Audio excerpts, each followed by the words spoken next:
أعوذ بالله من الشيطان الرجيم بسم الله الرحمن الرحيم. Ajal datang. Saya selalu senang dan tenang karena ajal saya sudah ditentukan oleh Tuhan saya, tidak akan bertambah saat dan tidak akan berkurang saat. Lalu yang kedua, ini saksi bahasan kita. Dia mengatakan saya selalu senang dan tenang karena rezeki saya tidak akan diambil oleh orang lain. Assalamualaikum warahmatullahi wabarakatuh. Alhamdulillah, kalimat mulia yang selalu kita ucapkan dari lisan kita kepada satu-satunya zat yang maha hidup, yang berdiri sendiri dan tidak ada sekutu baginya, Allah Subhanahu wa taala. Karena dia memang telah menggantungkan segala nikmat yang dia berikan kepada kita dengan kalimat Alhamdulillah. Juga kita panjatkan salawat dan taslim senantiasa kepada satu-satunya guru, kiai dan suri tauladan kita, Nabi Muhammad SAW, sebagaimana Allah dan malaikatnya telah memberikan salam kepada beliau. Semoga Allah berkahi saudaraku seiman. Bahasan kita malam ini, saudaraku, ini adalah rahasia rezeki. Sebelum saya mulai tema, saya ingin menyampaikan, duduknya saya di kursi ini bukan berarti saya lebih pintar teman-teman sekalian, tetapi kita berbagi sebagaimana sabda Nabi SAW, ad-dinun nasihat. Agama ini memang semuanya nasihat. Memang kita harus selalu mengingatkan satu sama yang lain, tapi bukan berarti orang yang diingatkan tidak tahu. Mungkin dia tidak tahu, bisa saja memang dia tahu tapi dia lalai. Maka kita memang dianjurkan untuk saling mengingatkan. Bahasan tentang masalah rezeki ini, teman-teman sekalian, saya susun juga sebuah tulisan karena saya melihat banyaknya umat Islam, ruang lingkup di Indonesia saja, tempat yang kita tinggal. Allahu a'lam apakah seluruh muslimin mengalami hal yang sama. Tapi saya lihat di sekeliling saya, banyaknya umat Islam yang tidak memahami apa itu rezeki. Mereka hanya terfokus rezeki itu ke masalah duit, pakaian, makanan, rumah, kendaraan, hanya sekitar materi saja. Dan banyak hal yang lain yang mereka tidak anggap rezeki. Padahal sebenarnya rezeki itu didefinisikan oleh para ulama dengan sangat luas. Segala sesuatu yang dibutuhkan oleh makhluk, dan makhluk di sini masuk di dalamnya manusia, jin, ya, malaikat, apa saja, tumbuh-tumbuhan, hewan-hewan, dalam melalui roda kehidupan. Terus sekarang ke-15 kiat mempertahankan rezeki dan menambahnya. Yang pertama, teman-teman sekalian, hal yang kita tahu semuanya tapi masih jarang orang mau melakukan adalah bersyukur kepada Allah. Bersyukur. Para ulama salaf kita dari sahabat dan tabi'in, tabi'in, orang-orang saleh yang sudah faham wahyu Al-Quran dan Sunnah, maka mereka selalu lisannya kalau lagi tidak ngomong sama orang dua hal, Alhamdulillah atau Astaghfirullah. Terus begitu.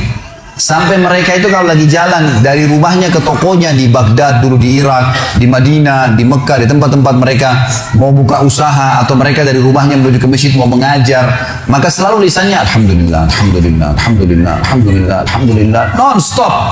Atau mereka mengatakan Astaghfirullah wa atubu ilaih, Astaghfirullah wa atubu ilaih, terus, nggak pernah berhenti, gitu kan. Maka mereka terus bersyukur. Makanya dengan syukur ini kita sudah sentil sedikit gambarannya kemarin. Saya sudah berikan gambaran kalau dengan kalimat Alhamdulillah ini sebenarnya password untuk menambah rezeki. Ucapkan itu selalu. Bangun tidur suruh baca Alhamdulillah, habis makan Alhamdulillah, habis minum Alhamdulillah, selalu ditekankan untuk ucapin itu. Maka mestinya kita ucapkan. Sayangnya kita sangat jarang sekali untuk mengucapkan kalimat ini. Bahkan teman-teman sekalian, habis sholat wajib saja, yang ada hadis Nabi SAW, siapa yang membaca Subhanallah 33, Alhamdulillah 33, Allahu Akbar 33, lalu dia genapkan 100-nya membaca La ilaha illallah wahdahu la syarika lahu lahul mulku wal hamdu wa huwa ala kulli syai'in qadir, maka akan diampuni dosanya walaupun sebanyak buih di lautan. Tapi pertanyaannya, siapa yang dapat nih? Padahal kalau untuk baca ini saya pernah pakai durasi menit, teman-teman sekalian. Baca dengan sangat tenang pun itu 7 menit sudah selesai sebenarnya. Baca ayat kursinya, baca Al-Ikhlas, Al-Falaq, An-Nasnya, dengan baca Subhanallah, Alhamdulillah, Allah Akbar masing-masing 33 kali. Maksimal 7 menit. Tapi pertanyaan, siapa yang dapat nih? Karena banyak orang tidak menganggap penting untuk mengucapkan zikir kepada Allah, terutama masalah Alhamdulillah. Maka mereka buru-buru sekali. Subhanallah, Alhamdulillah, Alhamdulillah, Allah Akbar, Allah Akbar, Allah Akbar. Apa ini? Bagaimana bisa dapat gitu kan? Bagaimana kalau seandainya Anda sedang kerja di perusahaan ingin minta dinaikkan gajinya? Bagaimana tulisannya itu, permohonannya? Kepada yang terhormat pimpinan perusahaan, dirut ya di tempat saya telah mengabdi selama 10 tahun, disebutkanlah kebaikan-kebaikannya, perusahaan ini juga baik. Saya berharap bisa dinaikin 1 tingkat jabatan saja, atau dinaikin gaji saya sekian persen. Atas kerana kami ucapkan terima kasih, taruh di ruangan dirutnya. Kira-kira berani nggak pegawai ini ketuk-ketuk, mana tadi kemarin tuh yang saya sudah ajukan, gitu kan? Nggak bisa nunggu sebulan belum datang, sabar. Kenapa? Kalau doa rewel gitu. Mestinya sabar kepada Allah Subhanahu wa taala. Allah tahu kebutuhan kita kok. Allah tahu kebutuhan hamba-hambanya. Bahkan kita tidak minta pun Allah tahu kebutuhan hambanya, gitu kan? Allah tahu kebutuhan hambanya. Jadi harusnya bersyukur teman-teman sekalian. Kita biasakan bersyukur kepada Allah Subhanahu wa taala. Masih ingat tadi pagi saya bilang banyak hal-hal yang bahkan dianggap buruk oleh manusia ternyata sebuah rezeki. Seperti tadi lapar, haus, capek. Mulai sekarang jangan kau lapar bilang aduh lapar, nggak boleh. Karena kalau tidak lapar gak enak kita makan. Mestinya alhamdulillah saya lapar. Itu aja mestinya kita syukurin. Hal-hal yang kita anggap buruk juga sebuah nikmat sebenarnya. Karena tanpa lapar tidak enak orang makan. Kalau haus, alhamdulillah saya haus. Karena memang kalau tidak haus gak enak kita minum. Begitu pula dengan capek, alhamdulillah saya capek. Karena dengan capek enak rasanya tidur itu. Tapi kalau tidak capek kita gak enak tidurnya, gitu kan? Bahkan kadang-kadang kita gelisah bangun tengah malam karena sudah terlalu banyak tidur. Coba kalau kita capek luar biasa, mestinya lisan kita mengatakan alhamdulillah. Allah menyebutkan dalil tentang pentingnya bersyukur ini di dalam surah Al-Ankabut, surah nomor 29 ayat 17. A'udzu billahi minasyaitonir rajim. Innama ta'buduna min dunillahi awthanan wa takhluquna ifka. Sesungguhnya kata Allah, semua yang kalian sembah selain Allah adalah berhala-berhala. Patunglah, pohonlah, apalah, semuanya itu berhala kata Allah. Dan kalian membuatnya dengan ifka, kedustaan. Orang yang berhala, dia sendiri yang pahat matanya, dia sendiri yang buat hidungnya, dia sendiri yang buat kepalanya, topinya, apalah. Kemudian dianggap, oh ini Tuhan. Gimana cara? Kata Allah, ini ifka, ini kedustaan. Kalian dustain diri kalian sendiri kata Allah. Semua yang kalian sembah selain Allah itu berhala-berhala yang kalian karang-karang, kalian dustain diri kalian sendiri. Dan subhanallah kebanyakan orang ujung-ujungnya ini karena masalah duit saja. Banyak kita ambil ruang lingkup orang Islam saja misalnya. Ada seorang dikenal namanya Badawi di Mesir. Nanti kita tarik ke Indonesia ini contohnya. Badawi ini di Mesir sebenarnya dulunya bukan seorang alim ulama, orang biasa, tapi dikenal di masyarakat. Waktu dia meninggal, karena dia sering baik sama masyarakat, ada satu masyarakat wakafin tanah di kebunnya, ini buat kuburannya si Badawi. Berjalan waktu, ahli waris pemilik kebun menjual tanah-tanah mereka, akhirnya sampai membuat kuburan tersebut berada di pinggir jalan. Lewatlah 2 orang yang fasik. Fasik ini muslim lebih banyak dosanya, nggak memikirkan masalah, nggak takut dengan akhirat, nggak takut dengan dosa-dosanya, nggak pernah berpikir masalah neraka. Maka lewat, ban mobilnya pecah pas dekat di seberang kuburan itu, seberang jalan. Yang satu lagi perbaikin ban, yang satu ini melihat ke arah kuburan itu. Ternyata dalam hitungan 5 menit saja, itu ada 10 orang lewat. Dari 10 orang ini, 8 orang memberikan salam ke kuburan itu. Salam, seorang muslim berikan salam ke kuburan sunnah Nabi. Gitu.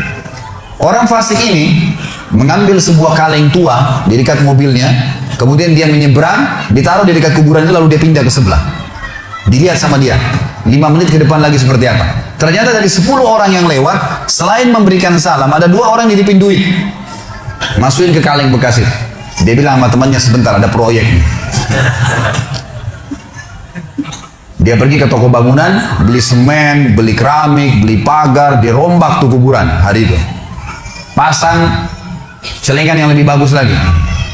Dia sama temannya besok duduk di seberang jalan, lihat perkembangan. Ternyata dari pagi sampai sore, di antara orang yang lewat karena kuburan sudah bagus, ada yang berikan salam, ada yang titipin fulus, duit lagi. Kalengnya penuh, gitu kan? Wah, ini proyek.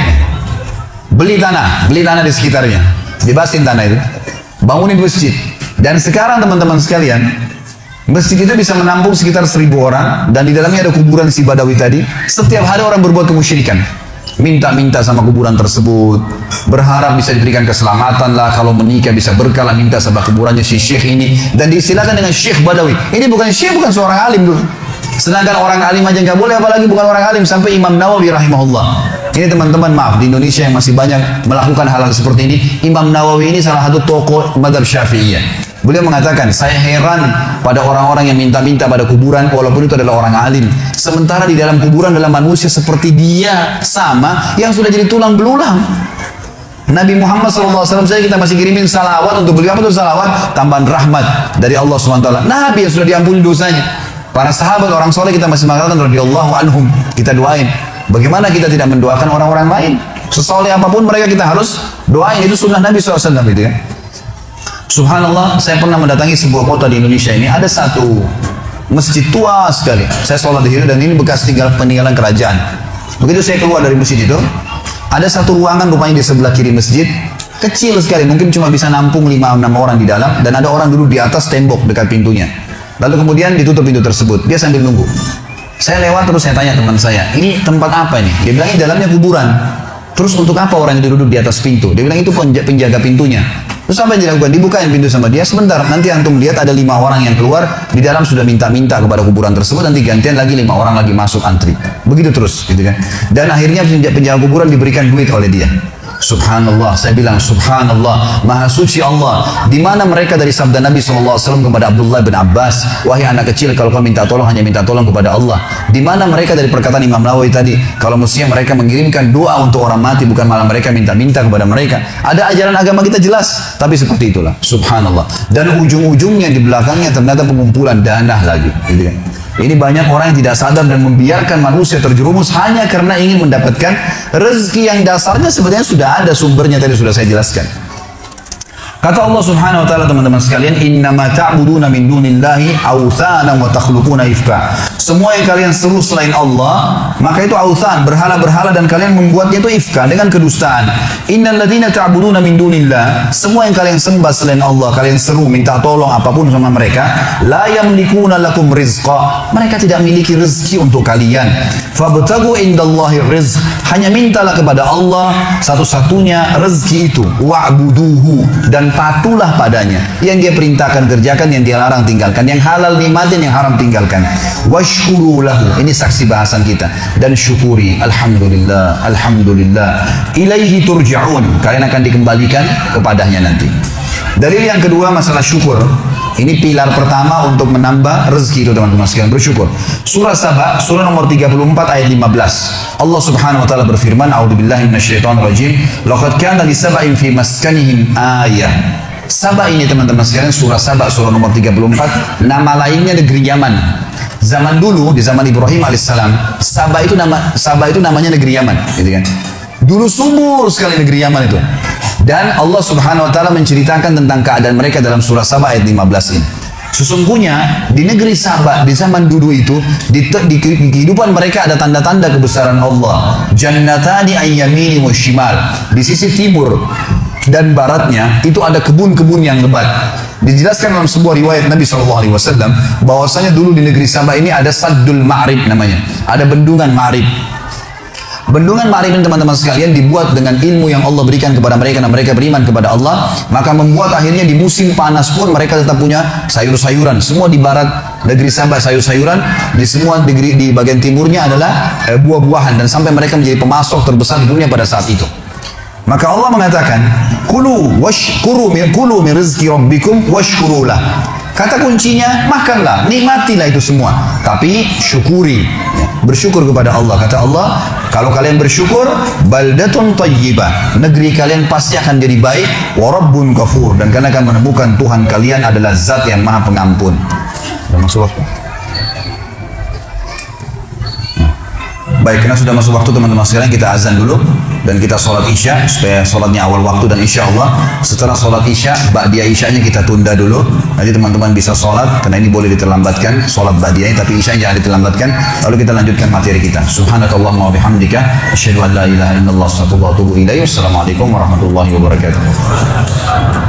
Assalamualaikum warahmatullahi wabarakatuh. Alhamdulillah wassalatu wassalamu ala rasulillah. Segala puji bagi Allah Subhanahu wa taala, juga salam dan taslim Muhammad sallallahu alaihi wasallam. Sebelum kita masuk ke poin selanjutnya, yang kedua masalah kiat mempertahankan rezeki dan menambahnya, saya ingin mengingatkan diri saya dan teman-teman sekalian statement yang menarik dari Ibnu Qayyim rahimahullah.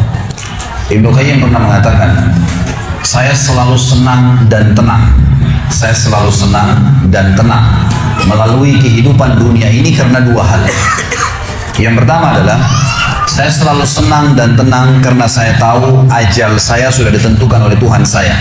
Maka tidak akan pernah bertambah sesaat dan tidak akan berkurang sesaat. Artinya kalau saya akan meninggal 60 tahun ya 60 tahun. Mau sehat, mau sakit, ya, mau kaya, mau miskin, sudah saatnya mati akan mati. Maka saya tidak perlu repot dengan itu. Saya tinggal mengisi hidup saya dengan kebaikan-kebaikan, tinggalkan keburukan, udah sampai ajal datang. Saya selalu senang dan tenang karena ajal saya sudah ditentukan oleh Tuhan saya, tidak akan bertambah saat dan tidak akan berkurang saat. Lalu yang kedua, ini saksi bahasan kita. Dia mengatakan saya selalu senang dan tenang karena rezeki saya tidak akan diambil oleh orang lain. Teman-teman sekalian, garis bawahi satu hal. Tidak ada dalam Islam namanya rezeki kita diambil oleh orang lain. Pernah waktu saya tabligh akbar di Surabaya dan membahas masalah materi kita dari subuh, kenalilah Tuhan maka akan bahagia. Ada seorang pengusaha muda datang kepada saya dan berkata, Ustaz, saya bersama dengan beberapa teman-teman saya coba untuk melobi masuk ke dalam satu proyek. Dan di antara teman-teman saya bukan memuji diri, tapi saya orang yang paling baik ibadahnya di antara mereka. Artinya mereka masih sholat pun ya kalau disuruh, kalau saya masih menjaga sholat. Tapi anehnya Ustaz, pada saat proyek tersebut sudah didapatkan, teman-teman saya semua dapat kecuali saya. Saya nggak dapat. Gimana cara memahami ini? Sementara saya tahu benar bagaimana ibadah mereka yang kurang kepada Allah Subhanahu wa Ta'ala. Lalu saya jawab, itu belum rezeki Anda. Itu aja jawabannya. Itu belum rezeki Anda. Kalau rezeki Anda pasti akan datang. Nggak akan kemana-mana itu. Kalau sudah rezekinya. Apalagi yang berhubungan dengan rezeki mutlak tadi yang saya jelaskan. Saya pernah teman-teman sekalian beli makanan. Saya sangat senang dengan makanan itu. Di Jawa Timur, di Surabaya tempat ada madu bong, jadi manis, enak gitu. Saya sering beli kecil, ketan. Ya. Saya beli sekitar 50 biji kan kecil-kecil. Sering saya bawa dari Surabaya ke Jakarta. Saya sempat beli, kemudian saya sambil nunggu pesawat akan take off 1 jam lagi Surabaya ke Jakarta. Saya taruh di lounge, lagi duduk, sambil nunggu waktu saya buka laptop sambil saya ngetik-ngetik ceramah. Karena asyiknya ngikutin ceramah, saya lagi edit, saya lagi perbaikin, terus dipanggil. Setelah itu 45 menit dipanggil, 5 menit kemudian dipanggil, suruh naik pesawat. Saya buru-buru matikan laptop, saya tutup lalu saya jalan. Saya lupa tuh kresek saya, yang ada isinya makanan tadi. Saya ingatnya nanti setelah tiba di Bandara Jakarta. Perasaan tadi selain laptop ada yang saya pegang yang lain nih. Mana nih kreseknya? Oh, makanan saya ketinggalan. Tapi karena saya sudah tahu teorinya, ternyata memang madu mungso itu bukan rezeki saya, rezekinya orang yang di situ. Pernah nggak teman-teman beli makanan kalau yang sudah punya anak kecil di rumah, beli makanan taruh di kulkas niatnya mau makan besok. Besok kita buka sudah dimakan. Ya, sering ya? Itu karena bukan rezeki Anda, memang rezekinya dia. Gitu kan? Akan sampai kepada dia. Kalau yang sifatnya mutlak pasti sampai ke dia. Bagaimanapun caranya akan sampai ke dia. Jadi kita harus pahamin berhubungan dengan rezeki masalah ini. Jadi yakinlah tidak ada rezeki diambil oleh orang lain. Tinggal bagaimana kita berusaha punya ilmu. Kalau ingin kembangkan dan dapat yang ikhtiar lebih banyak lagi dan syukuri. Yang kedua teman-teman kiat untuk menambah rezeki adalah infak, sedekah. Harus kita ubah nih satu kaidah kapitalis yang mengatakan menabung pangkal kaya. Maaf teman-teman yang suka nabung nih. Bukan saya larang nabung, bukan. Tapi dalam Islam bukan menabung pangkal kaya, tapi sedekah pangkal kaya. Nggak bisa ketemu antara nabung dengan sedekah, nggak bisa ketemu nih. Susah nemunya. Karena sedekah disuruh keluarin, ini nabung disuruh simpan, gitu kan? Nggak bakal ketemu. Dalam Islam makin sering kita keluarkan di jalan Allah, makin terbuka tuh rezeki. Ya, ini dalilnya banyak. Di antaranya hadis Bukhari, hadis Qudsi, di mana Allah Subhanahu wa taala berfirman, kata Nabi SAW, Allah berfirman, "Ya bena Adam, anfik alaik." Wahai anak Adam, berinfak dulu di jalanku, aku baru berinfak padamu. Sedekahin dulu, baru aku kasih kamu. Jadi ini kata kuncinya, makin sering keluarkan, maka makin bagus. Makin bagus yang kita kasih, ya, makin sempurna balasan dari Allah. Coba renungi perkataan Urwah bin Zubair rahimahullah, seorang ulama tabi'in yang masyhur. Urwah bin Zubair ini ayahnya namanya Zubair bin Awam. Salah satu sahabat ya, dari 10 orang yang jamin masuk surga. Anaknya namanya Urwah, ulama besar, gitu kan, dari tabi'in.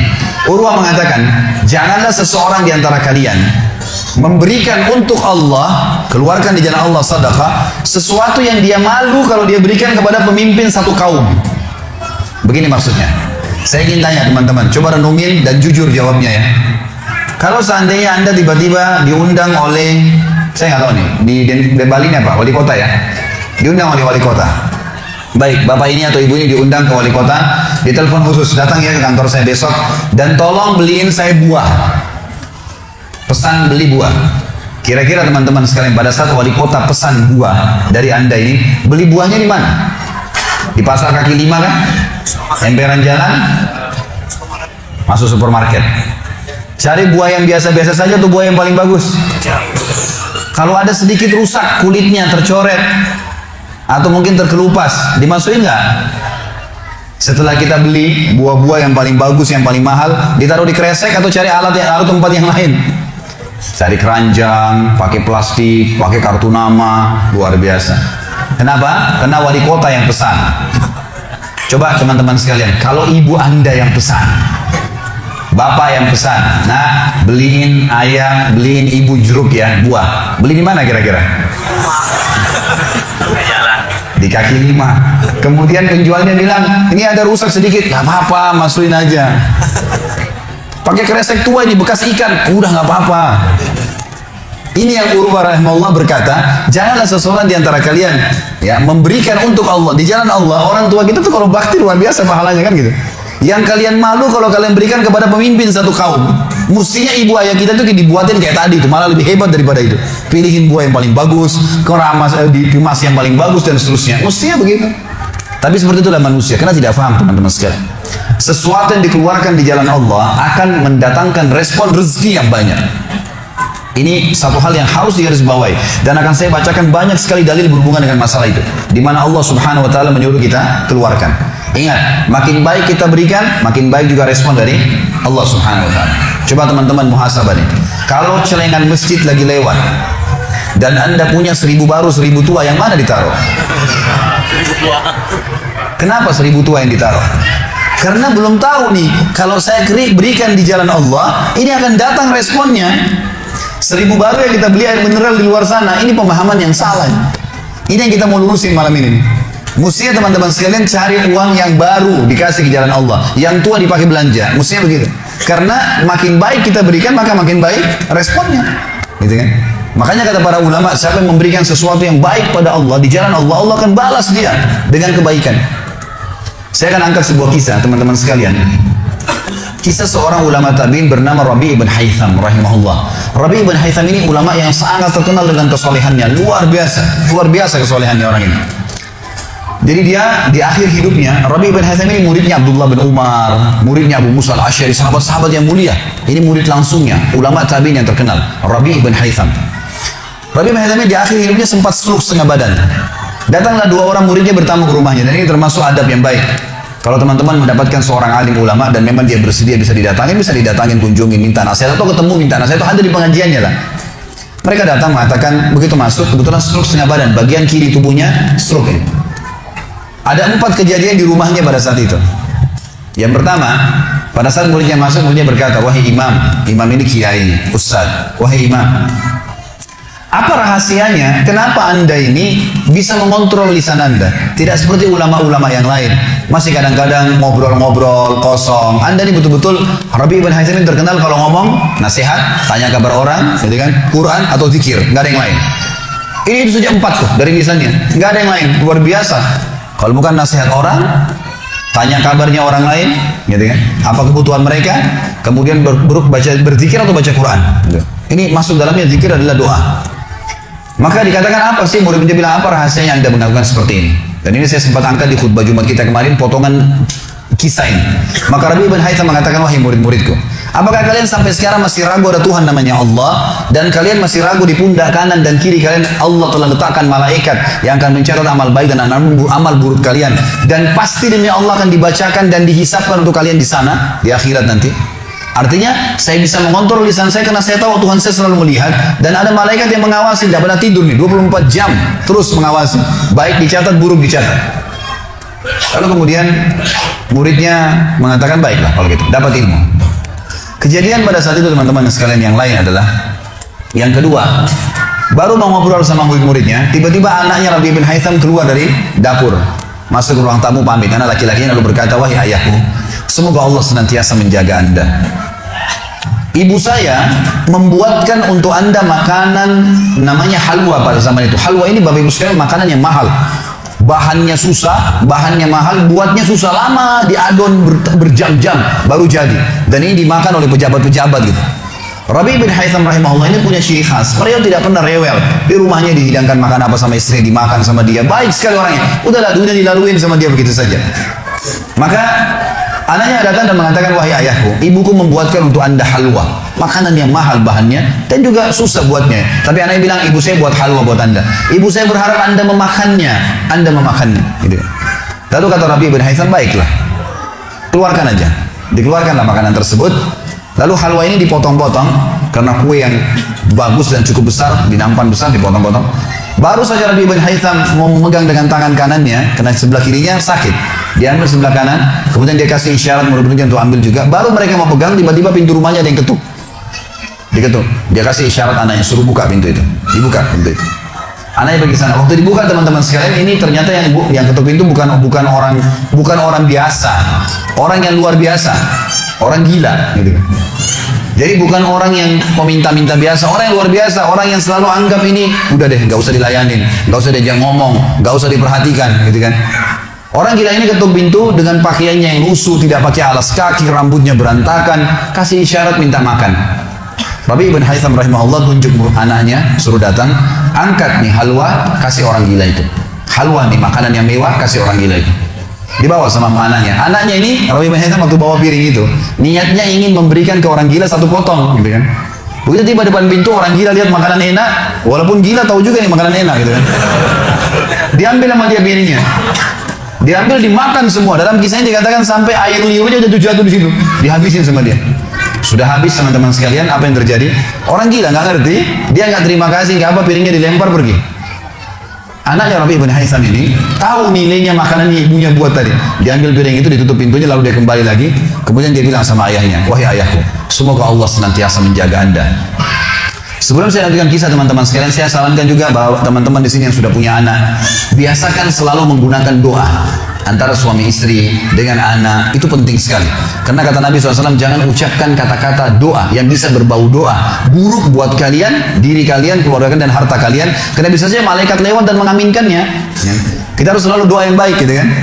Jadi Rabi bin Haytham membiasakan anaknya untuk dilatih berdoa yang baik. Jadi selalu kalau mau minta tolong, nah semoga Allah menjagamu, ambilkan ayah ini. Nah, semoga begini, semoga Allah menjagamu, semoga Allah berikan kau rezeki, ambilkan ayah seperti ini. Jadi selalu diikuti dengan doa. Anaknya pun terbiasa mendoakan ayahnya. Dalam kondisi anaknya jengkel karena perilaku si orang gila tadi, dia kembali dan masih sempat mengatakan, ayah semoga Allah menjaga Anda. Tadi itu ayah yang minta-minta orang gila. Dia tidak mengerti nilainya makanan yang kita kasih. Kalau tadi Anda suruh saya ke dapur, ngambil apa saja, roti lah, apalah, dia makan juga. Kenapa harus halwa yang ibu saya setengah mati buat, biayanya mahal, buatnya lama, gitu kan? Jadi anaknya butuh jawaban nih. Perhatikan apa jawabannya orang beriman kepada Allah dan tahu benar kata kunci bertambahnya rezeki justru dengan sedekah itu. Kata dia apa? Ya waladi illam yadri fallahu yadri. Baru dia baca ayat lan tanalu birra hatta tunfiqu mimma tuhibbun. Wahai anakku, kalau orang gila itu tidak tahu nilainya makanan yang kita kasih, nggak penting buat saya. Karena Allah tahu nilainya.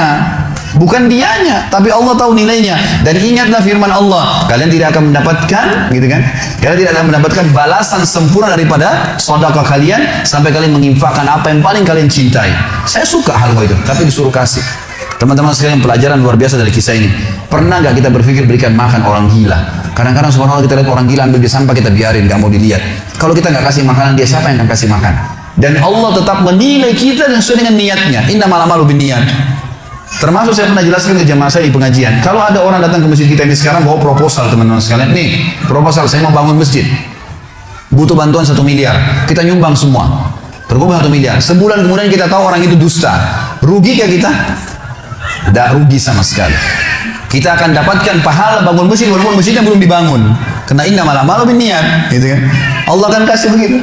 Siapa yang niat mengerjakan satu perbuatan, niat dalam hatinya, belum dikerjakan dapat 1 pahala, dikerjakan diberikan pahala 10 kali lipat sampai 700 kali lipat, kata Nabi SAW. Jadi jelas sekali ya, bagaimana Rabi bin Haytham mengajarkan kepada kita bersedekah, teman-teman, sampai pada orang gila pun dikasih, karena Allah akan menilai kebaikan itu. Bagaimana bisa kita tidak lakukan? Maka selesai kisah yang kedua. Kisah yang ketiga adalah muridnya mengatakan, wahai imam, apa nasihat anda? Apa nasihat anda untuk kami dalam masalah ibadah? Tentu yang jadi saksi bahasan tadi orang gila dikasih makan itu ya. Maka dia mengatakan waktu ditanya oleh muridnya apa nasihatnya dalam ibadah, ibadah kami apa nasihatnya, sholat, puasa, apa nasihat anda? Maka beliau mengatakan, alaikum bil asrar, rahasiakan amal soleh kalian. Jangan ceritakan sama siapapun. Kerjakan tapi jangan ceritakan. Udah, Allah sudah utuskan ada malaikat yang catat semua kebaikan, tidak dibayar, tidak pernah tidur, lengkap semua data-datanya hari kiamat. Semua dicatat. Rahasiakan amal soleh kalian, jangan ceritakan sama siapapun, jangan buka sama siapapun. Baik, lalu kejadian terakhir di rumahnya adalah teman-teman sekalian, waktu itu terdengar azan duhur, stroke setengah badan. Lalu Rabi' ibn Haytham ini saya sekarang berikan motivasi kepada teman-teman yang masih malas sholat di masjid. Rumah Allah harus didatangi teman-teman sekalian, fadilahnya sangat besar. Kata Nabi SAW, setiap orang ke masjid, setiap langkahnya mengangkat derajatnya satu langkah, yang satu langkah mengampuni dosanya. Setiap ke masjid dapat satu istana di surga, dan pulang dari masjid satu istana lagi.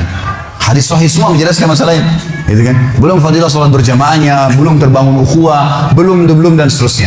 Belum lagi hadis Nabi SAW, siapa yang tidak kehilangan takbiratul ihram pertama imam selama 40 hari, dia akan akan diselamatkan dari sifat kemunafikan. Banyak fadilahnya. Rabi' bin Haytham rahimahullah stroke setengah badan teman-teman sekalian. Lalu dia dengar azan duhur, dia kasih isyarat anaknya sudah tahu, suruh datang. Anaknya lalu menopang tubuhnya dia yang sebelah kanan.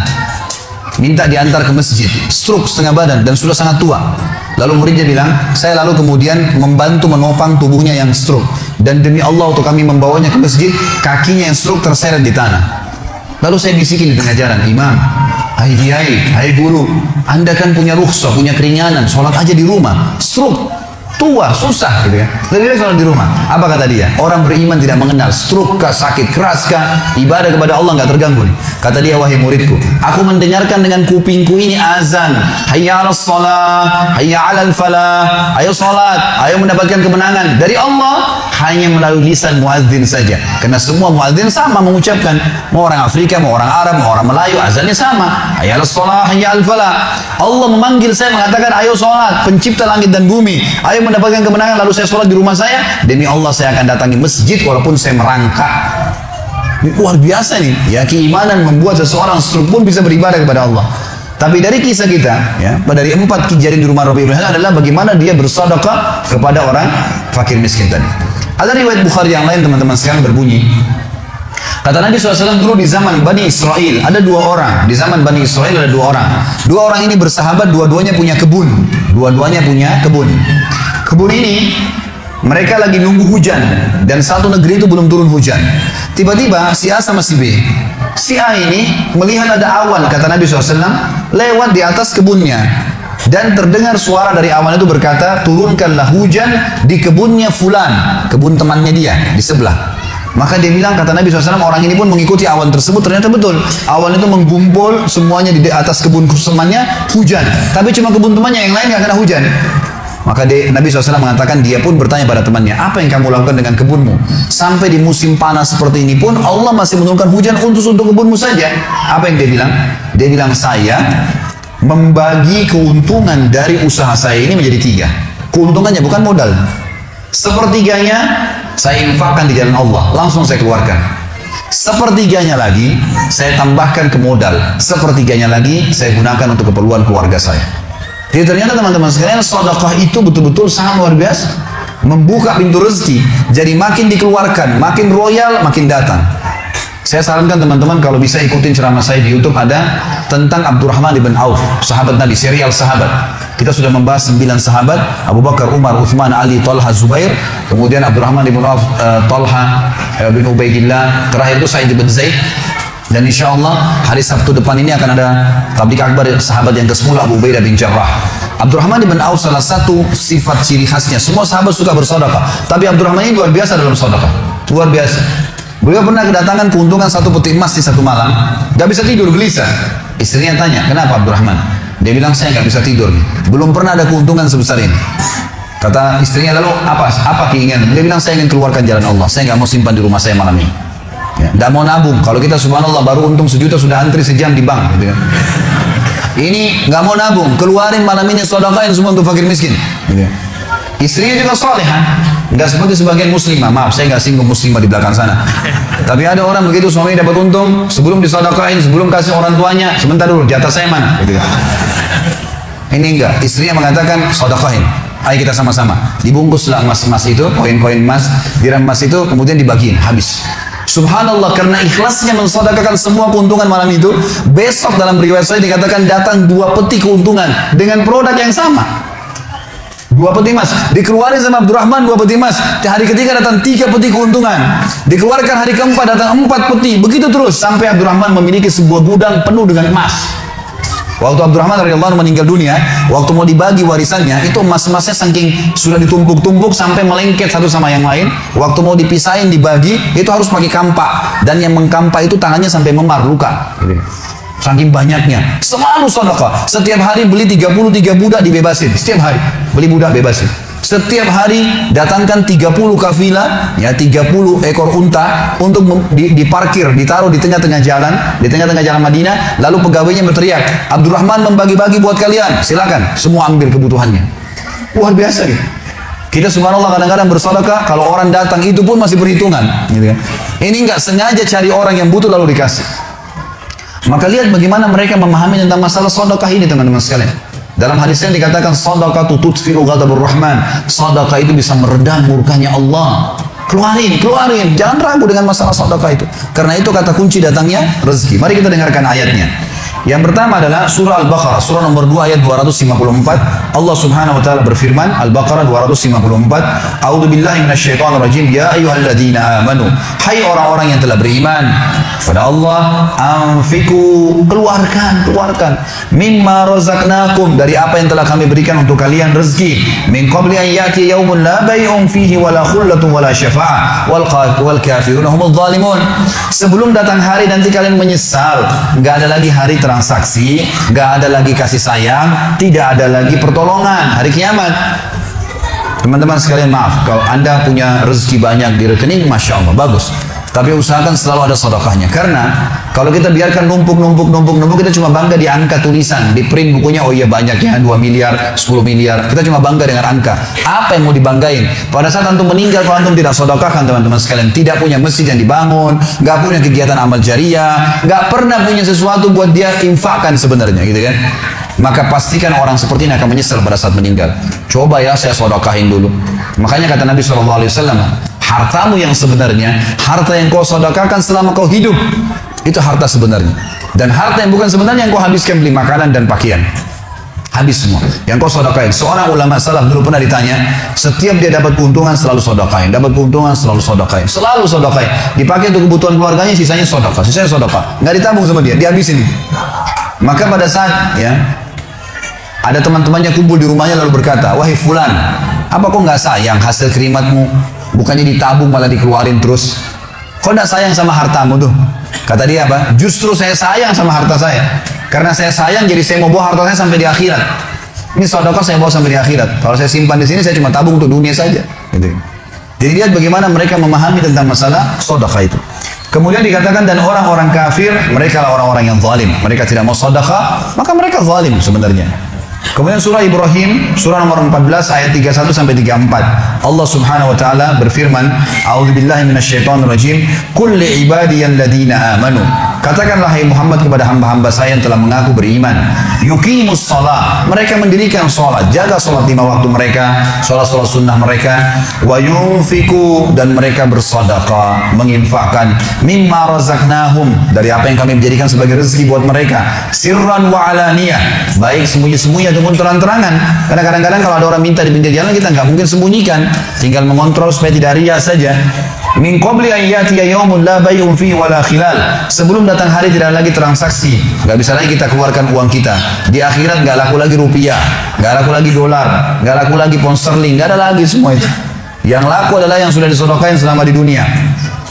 Sebelum datang hari yang tidak ada transaksi dan tidak ada lagi persahabatan.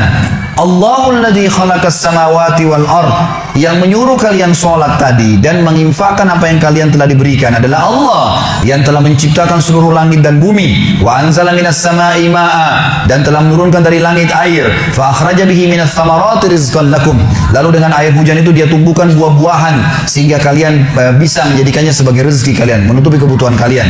Wa sakhkhara lakumul fulka litajriya fil bahri bi amri. Yang menyuruh kalian sholat dan berinfak itu adalah Tuhan Allah yang telah menundukkan lautan sehingga bahtera-bahtera kalian bisa meraung di atasnya. Wa sakhkhara lakumul anhar, juga yang telah menundukkan sungai-sungai buat kalian, bisa dilewatin atasnya, bisa diambil ikan-ikan dan seterusnya yang ada di dalam lautan dan sungai itu. Wa sakhkhara lakumus syamsa wal qamara da'ibain, dan juga yang menyuruh kalian sholat dan menginfakkan harta kalian adalah yang telah membuat, yang menundukkan matahari dan bulan yang rutin terus menerus setiap pagi dan malam silih berganti untuk memenuhi kebutuhan kalian. Wa sakhkhara lakumul laila wan nahar, dan menundukkan juga buat kalian malam untuk istirahat dan siang untuk bekerja. Wa atakum min kulli ma sa'altumu, dan juga dia akan memberikan semua apa yang kalian minta kepadanya. Wa in ta'uddu ni'matallahi la tuhsuha, kalau kalian ingin menghitung-hitung nikmat Allah maka kalian tidak akan mampu. Innal insana la zalumun kafar, sesungguhnya manusia itu zalim, kafar, kufur, gitu kan. Dikatakan dalam sebuah hadis, kata Nabi SAW, manusia itu kufur kalau dia dikasih, ya, kalau Allah tahan rezekinya, maka dia terus menerus berdoa, terus menerus mengeluh, dan pada saat Allah kasih dia pelit untuk tidak keluarkan. Bagaimana bisa dia menganggap punya? Siapa di antara anda yang menganggap apa yang dia miliki sekarang punya dia? Mungkin kita semua mengatakan, oh ini rumah saya, ini mobil saya, ini punya saya, ini baju saya. Itu perkataan kita cuma simbolik di dunia. Buktinya pada saat kita meninggal, dibungkus dengan kain kafan. Semewah apapun mobil tidak bakal ikut ke liang lahat. Rumah tidak masuk liang lahat. Nggak ada ceritanya. Kita masuk, semua jadi warisan. Itu buktinya. Lahir tanpa pakaian, masuk kuburan juga dengan satu lembar pakaian. Gitu. Berarti bukan milik kita. Maka kesempatan kita memperbanyak amal sedekah kita sehingga memang mendapatkan pahala yang besar. Dan sekali lagi bahasan kita, sedekah mendatangkan rezeki yang banyak. Kemudian yang ketiga, teman-teman sekalian, untuk menambah rezeki adalah fokus menikmati yang halal dan juga thayyib, dan meninggalkan yang haram. Halal artinya sesuatu yang Allah bolehkan, thayyib artinya berkualitas. Di dalam agama Islam kita disuruh nikmatin, teman-teman sekalian, disuruh nikmatin. Kita boleh punya rumah yang besar, kita boleh pakai baju yang bagus, kita boleh makan makanan yang bagus, malah itu dianjurkan. Tapi tidak boleh tabzir, nggak boleh berlebihan. Kita nggak boleh pelit, nggak boleh berlebihan. Kita ada di tengah-tengahnya. Kata ulama adalah la ifrat wa la tafrit. Nggak pelit sekali, tidak pelit, dan juga tidak terlalu berlebihan. Dia di tengah-tengah, selalu ada saja di jalan-jalan kebaikan.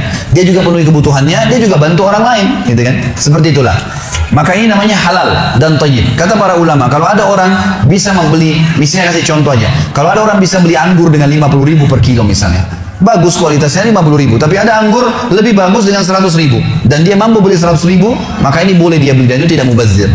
Makanya Abu Hanifah rahimahullah memberikan pelajaran kepada kita. Abu Hanifah ini salah satu dari 4 imam madhab. Ada Hanafiyah Abu Hanifah, ada Malikiyah Imam Malik, ada Syafi'iyah Imam Syafi'i, dan ada Imam Ahmad, ada madhab Hanabilah. 4 ulama, 4 madhab yang masyhur. 4 yang insya Allah dijadikan rujukan oleh ahli sunnah wal jamaah. Di sini teman-teman sekalian, Imam Abu Hanifah rahimahullah adalah seorang ulama besar dan faham sekali masalah ilmu agama, dan beliau orang kaya raya, pedagang sutra terbesar di Irak pada saat itu. Satu waktu dalam majlisnya, beliau isi pengajian, ada satu orang yang hadir, pakaiannya kotor, penampilannya, rambutnya berantakan, kelihatan orang ini kayak susah gitu. Selesai ta'lim, orang itu masih ada. Abu Hanifah rahimahullah panggil dia, sini. Ini muridnya kebetulan sering hadir, tapi Abu Hanifah kebetulan lihat pada saat itu dia berantakan gitu. Abu Hanifah tidak pernah tanya kabarnya sebelumnya, baru kali itu. Dia datang, kata Abu Hanifah, pergilah ke mihrab. Ada sejadah saya, Abu Hanifah kebetulan jadi imam pada saat itu rahimahullah. Angkat sejadah itu dan ambil apa yang ada di bawahnya. Orang itu pun datang ke sana. Sebagai murid dia patuhi gurunya, dia angkat sejadah, ditemukan ada 500 dirham. Ini banyak ini puluhan juta nilainya, gitu kan. Dia ambil. Begitu diangkat, dikatakan dia bawa orang ini ke Abu Hanifah, ini silakan imam. Kata Abu Hanifah, ambillah, perbaiki kehidupan kamu. Ambil, jadikan modal, jadikan apa? Silakan. Ya, Abu Hanifah mau bersedekah gitu. Orang ini tiba-tiba menjawab apa? Wahai imam, saya orang kaya. Artinya saya tidak butuh dikasih uang seperti ini, saya punya banyak gitu. Abu Hanifah malah tambah heran dan berkata, kalau kau orang kaya, mana kamu dari sabda Nabi SAW, Inna Allah yuhibbu an yara athara ni'amihi ala abdi. Allah suka melihat bekas nikmatnya pada hambanya. Harus ada kelihatan nikmatnya. Kalau ke orang kaya, pakailah baju yang bagus, yang layak, sisirlah rambutmu yang rapi, pakailah pakaian yang bagus. Bahkan kata Nabi SAW, puncak nikmat Allah pada seorang hamba kalau dia memiliki badan yang sehat, rumah yang luas dan kendaraan yang bagus, gitu kan? Tunggangan yang bagus boleh, tapi jangan berlebihan.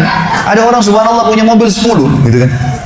Ini berarti kalau dia tiap hari pakai satu, berarti hari ke-11 mau dia kembali ke mobil yang pertama, gitu kan?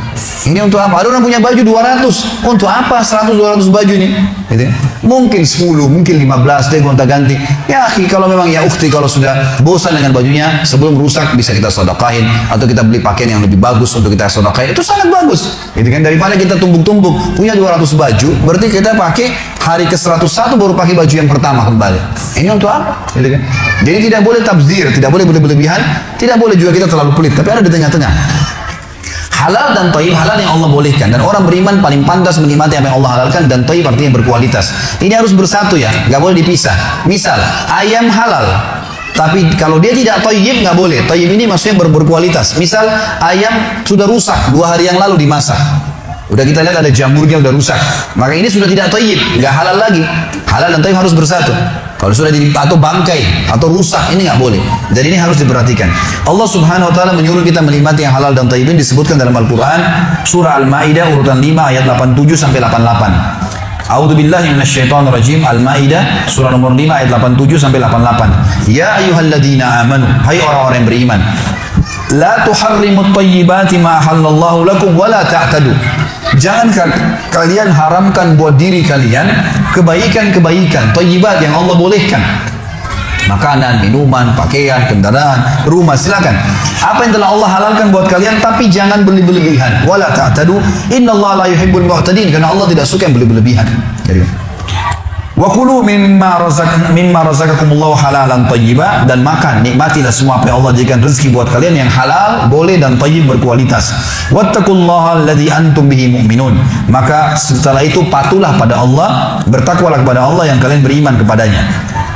Di sini Allah menyuruh kita memakan yang menikmati yang halal dan juga thayyib. Juga disebutkan dalam surah An-Nahl surah nomor 16 ayat 114 bunyinya a'udzubillahi minasyaitonirrajim fakulu mimma razaqakumullahu halalan thayyiba.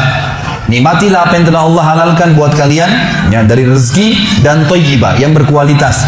Washkuru ni'matallah, dan syukuri nikmat Allah itu in kuntum iyyahu ta'budun, kalau kalian betul-betul beriman kepadanya. Teman-teman sekalian, sekaligus saya luruskan satu hal, mudah-mudahan tidak disalahpahami. Dan tolong teman-teman, saya kalau datang dalam majelis ilmu sering saya sampaikan di pengajian saya di Jakarta, kalau saya sedang berbicara demi Allah saya nggak pernah singgung, tidak pernah maksud menyinggung siapapun. Kenapa lagi saya tidak kenal Anda semua, gitu kan? Jadi di sini kalau ada sesuatu yang saya bahas ternyata kena dengan Anda kebetulan karena oh iya saya pernah, ini bukan karena saya singgung Anda, saya tidak tahu, tidak ada niat saya untuk menyinggung, gitu kan? Tapi ini sebagai sebuah ilmu, informasi yang perlu kita ketahui. Teman-teman sekalian, ada banyak umat Islam yang saking semangatnya dengan agama Islam ini, mereka salah faham dengan istilah zuhud. Zuhud ini teman-teman sekalian didefinisikan oleh sebagian muslimin, semoga Allah berikan hidayah. Mereka mengatakan zuhud ini adalah meninggalkan dunia untuk akhirat. Artinya apa? Pakaiannya harus kusum, makannya roti kering, gitu kan? Penampilannya kumuh, rumahnya berantakan. Ini semua bertolak belakang dengan hadis Nabi SAW. Nabi SAW punya kuda terbaik di Jazirah Arab. Nabi SAW tadi bersabda dalam sebuah hadis sahih, nikmat Allah memuncak pada seorang hamba dengan badan yang sehat, rumah yang luas dan tunggangan yang baik. Nabi SAW menggunakan pakaian, kainnya dari kutun, dari negeri Yaman. Kain katun dari negeri Yaman yang terkenal sangat bagus, gitu kan. Bahkan pernah Ka'ab bin Malik radhiyallahu anhu sahabat Nabi, beliau lewat di depan rumah Nabi SAW, tidak sengaja lewat depan rumah Nabi SAW, lalu kebetulan itu bulan purnama. Tiba-tiba dia lihat bulan purnama, kok indah sekali bulan purnama. Dia bilang, saya lihat bulan purnama dan saya tidak ingin turunkan pandangan saya karena indahnya bulan itu. Saya melihat dan saya kagum dengan ciptaan Allah. Tiba-tiba Nabi SAW buka pintu rumahnya dan Nabi SAW keluar menggunakan jubah berwarna merah yang beliau baru saja mandi dan menyisir rambutnya dengan rapi ke belakang. Maka saya melihat ke arah Nabi, saya temukan Nabi SAW lebih indah daripada bulan itu. Menjaga kebersihan, kerapian. Nabi SAW gemar menggunakan siwak setiap mau masuk atau ketemu orang. Gak pernah ditemukan bau busuk di mulut beliau. Nabi SAW dikatakan oleh para sahabat, kalau kami bertemu dengan Nabi SAW, kami temukan, kalau kami bersalaman dengan Nabi, kami temukan bau wanginya sampai 3 hari. Nabi SAW selalu meletakkan wangi-wangian di kepala beliau, di rambut beliau, cairan yang kadang-kadang netes sampai ke hidung beliau SAW. Dan Nabi SAW dikatakan dalam riwayat selalu meletakkan serbuk wangi di tubuh beliau dari batang leher sampai ke kaki beliau, disuruh istri yang letakkan, kecuali kemaluan beliau letakkan sendiri. Islam mengajarkan dari hadis Nabi juga yang lain, 5 hal fitrah dijaga oleh seorang muslim: khitan, potong kuku, mencabut bulu ketiak, mencukur kumis, mencukur bulu kemaluan. Kebersihan disuruh jaga. Jangan malah muslim tapi luar biasa kotor pakaiannya, penampilannya kumuh. Tidak seperti itu saudara. Dan tidak harus orang kaya raya baru bisa rapi kan? Gitu. Harusnya dia jaga, harus jaga bersihan. Jangan kesannya orang Islam itu masjidnya kotor, pakaiannya kotor, kendaraannya kotor. Tidak mau berubah, gitu kan? Semuanya serba kacau semua. Ini kena salah paham dengan kalimat zuhud. Zuhud sebenarnya teman-teman sekalian adalah mendahulukan akhirat dari dunia. Ini definisi yang benar. Tadi kan yang awal yang salah, meninggalkan dunia untuk akhirat. Ini yang salah. Dunia boleh ditinggalkan. Karena dalam surah Al-Qasas ayat 88 Allah mengatakan, "A'udzubillahi minasyaitonirrajim, wabtaghi fima ataqallahu daral akhirah wa la tansa nasibaka minad dunya." Jangan lupa bagianmu, kejar bagianmu yang Allah janjikan di akhirat, surga, dan jangan lupakan bagianmu dari dunia. Boleh orang nikmatin dunia itu. Nabi SAW paling gemar makan paha kambing, gitu kan? Pernah memang Nabi di rumahnya pernah kehabisan makanan, iya. Tapi ini bukan berarti Nabi miskin, enggak. Nabi SAW waktu melamar Khadijah itu memberikan mahar 20 ekor unta. Satu ekor unta ini harganya kalau kita anggap yang murah saja 3.000 rial, 10 juta, gitu kan? Berarti Nabi SAW kasih mahar 200 juta kepada Khadijah, gitu kan? Nabi SAW orang mampu, bukan orang tidak mampu, tapi beliau suka bersedekah, beliau suka sederhana, ya tidak berlebihan. Itu memang betul ada. Jadi perlu difahami masalah ini. Baik, poin yang keempat, setelah bersyukur, bersedekah, menikmati yang halal dan thayyib, meninggalkan yang haram, ya, dan ingat teman-teman sekalian, semua yang halal pasti baik buat kesehatan kita, semua yang haram buruk buat kita. Jangan dilakukan, gitu kan?